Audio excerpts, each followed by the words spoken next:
Kit Helena चोकोस्का विश्वविद्यालय मध्य बुझामणा गवेषणा और शिक्षा सहयोग दिगरे मिलित भाव काम करने को किट विश्वविद्यालय और पोलैंडर हेलेना चोकोस्का विश्वविद्यालय यूटीएच मध्य एक बुझामणा पत्र स्वाक्षरित होइछि। किट और किस प्रतिष्ठाता डॉ अच्युत सामंत उपस्थित किट विश्वविद्यालय कुलपति प्रोफेसर सरनजीत सिंह यह बुझामणा पत्र रे स्वाक्षर करथिबा बेले यूटीएच पक्षर यार कुलपति यूस्टिना जुलिन्स्का एथिरे स्वाक्षर करथिले। बुझामणा अनुसार उभय विश्वविद्यालय विभिन्न आलोचना चक्र पाठ्यक्रम कर्मशाला आदि आयोजन करी अध्यापन और कर्मचारी शैक्षिक दक्षता को वृद्धि करेंगे।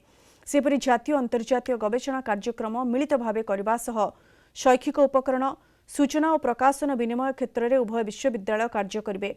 आसंता 3 वर्ष पई ई बुझामणा बलवत्तर रहिबो। ए कार्यक्रम में यूटीएच डीन और इंजीनियरिंग विभाग मुख्य उपस्थित थिबा बेले किट विश्वविद्यालय विभिन्न स्कूल डीन निर्देशक और किट वरिष्ठ प्रशासनिक अधिकारी माने उपस्थित थिले। ए अवसर में सेमाने किट और किस परिदर्शन करथिले।